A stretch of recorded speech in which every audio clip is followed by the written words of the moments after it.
Make sure that you watch your players throughout the game and know what they're capable of doing based on the time in the game. And I always say that whenever our quarterback takes a big hit or makes a big play, if I force him to do a play, the next play, that's a pass that requires a lot of fine motor skills, then it breaks down.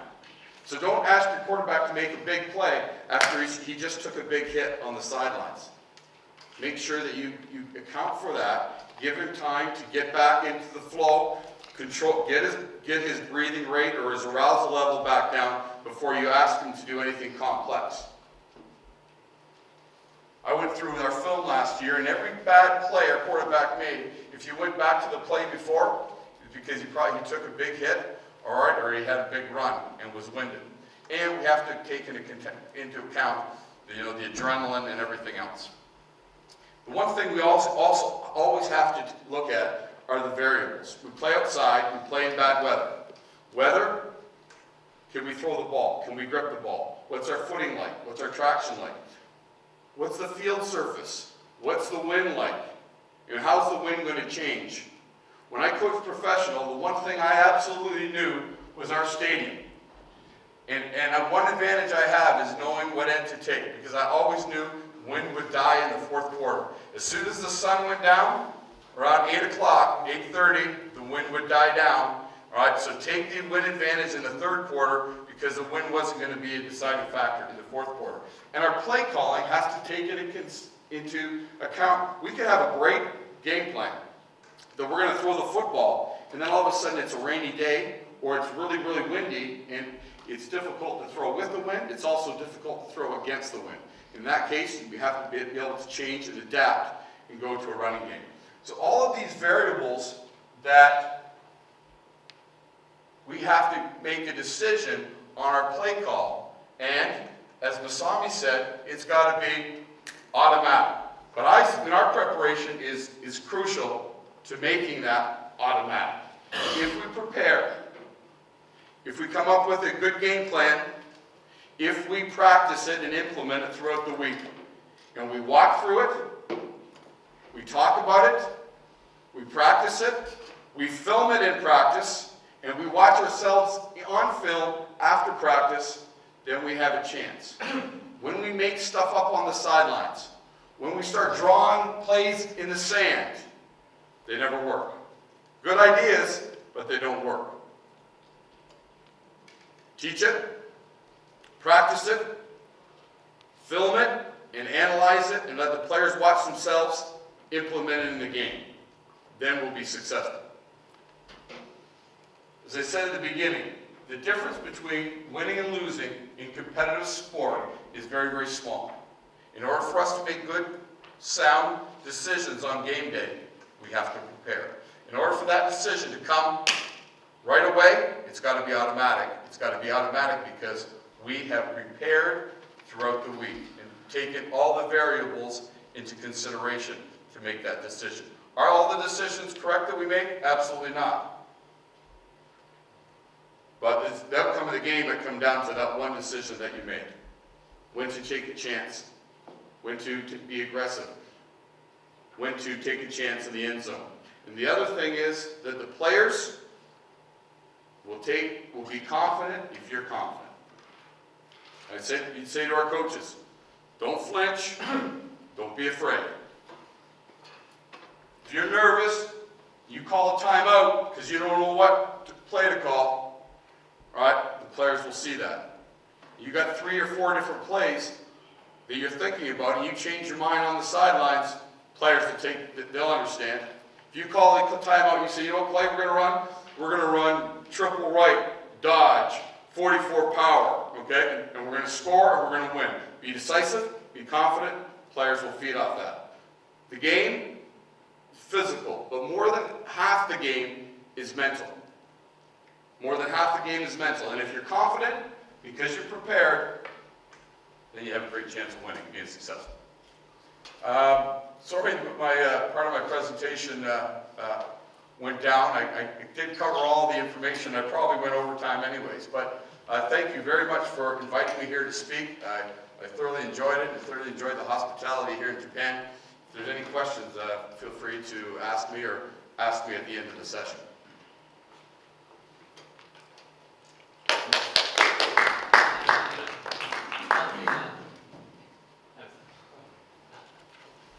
As a chair, I've got a special right to ask you first. Thank you very much. I'm sorry. Yes, just yes, this kind of situations are occurring in Japan in a football game. All the coaches, coordinators, you show the game card in front of game card. They are thinking, okay. So I said, don't think. But yes, I understand. Make preparations and practice, make it automatic, spontaneous. So I've learned much from your presentation. Thank you very much. And at the same time, if possible, could you give me some kind of ideas about, or even a hint of on your way of preparations to the next game? You are seeing the videos or films of the opponent. But it will be so much. So even one game, it's 60 plays or more in offensive defense each. And then there's some kind of yes, like you know, some kind of gist or something like that.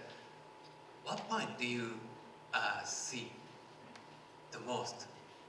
Or when you are seeing the film, can you find that? I'm sure you can find that, get the point. How can you? How can I get to our players, get the point to our players? Or how do I know this is the time? As a offensive coordinator, yeah. Opponent defense, this defense end will be a little bit slowly or a little weak or something like that. How do I know? Yeah. You know, I think I know the one good question, Masami, is that it takes a lot of practice. And I wish that I could say that there was a time, but I coached a lot of football and I've had some success, partly because when I was very young, I coached 2 and 3 teams. I coached for many years. I coached my high school team, and then I would, drive to London and coach a university team. I coached 2 teams. My wife was very good. She was patient. She didn't mind. She looked after. But I coached a lot of football, and so in coaching all that football, I began to see things, and I see what our players are capable of doing. And if there's one thing I think I do a good job of is drawing plays up, because it's easy to draw plays up, but you have to be able to visualize the play that you're drawing up and see how your players will do it. And so our coaches come to me all the time and say, this is a great play. I thought about it last night. What do you think? I said, yeah, it's a great play, but our players can't run it. This player can't do that, and this player can't do that. And so it's not going to work. And so that you have to be able to visualize your players executing it. You also have to be able to look at the defense and say, what are they trying to take away? So in studying a defense, there's always, for every defense we play against, there's a strength and there's a weakness. And there's something that they're vulnerable at. And they know they're vulnerable at it, but they're willing to take that risk in that particular time. And for every vulnerability, just like on offense, there's something else that they can change to make it better. So you have to know that in looking at their defense. Say, okay, I know this defense, this play will work right now. But I know that if we work it a few times, this is how they're going to make that adjustment, to try to take something else away. So we need to always try to be one step ahead. Thank you. And thank you guys for giving me a first right to ask him. Okay, it's your turn, please.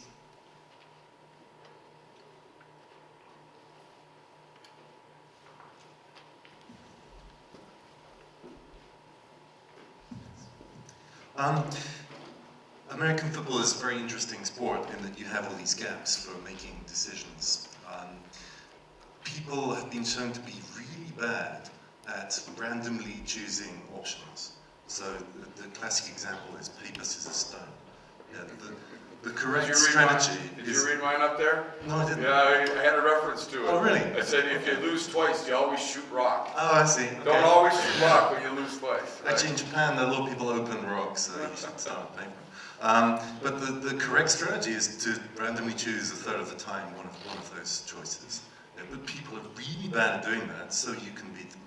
Do you have any strategies for actually randomizing the plays that you choose to make yourself less predictable? Yeah. First of all, one of the things that I do is try to build into the offense a strategy that will account for this is the best play to run against this defense. But if they shoot scissors, this is how we can modify it and change it post snap. So on every play we do, we try to make sure that this is the best play against that defense, but this is our next play. So don't get caught into always being predicted on guessing what the defense will be. So we have to have some flexibility. The other thing is build in times in the game, and that's where we go with scripted plays. Because what happens in a pressure situation is coaches tend to shoot rock or tend to make the same decisions because they're under a time pressure and they panic.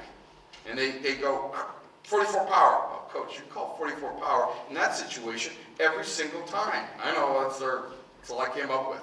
So what we do is we script the plays before the game and build into the script changes. So we know this is what we do in this situation. Take the game day decision out of our hands and script the play and change it that way. The other thing to do is by preparing and having alternative plays that you know you're going to put in, and being aggressive enough and confident enough to use them.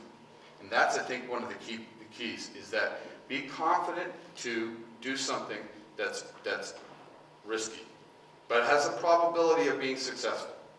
And that comes down with believing in what you're doing. And if you prepare, you believe enough to be able to take a chance. I had some good video up there of us running some gadget plays against defenses in other situations. But that's kind of what we look at. Script the plays, all right, and then build, make sure that we practice different things in different situations so that we're not predictable. And that it is a little bit more random than what we normally do. But I've read some good articles about play calling and decision makings, and how if you're just completely random, that you have a good probability of success. Again, what we try to do, make sure that we can cover off different defenses, that we're not stuck with a play, that we can change that. Okay, thank you. Any other question? Okay, thank you very much.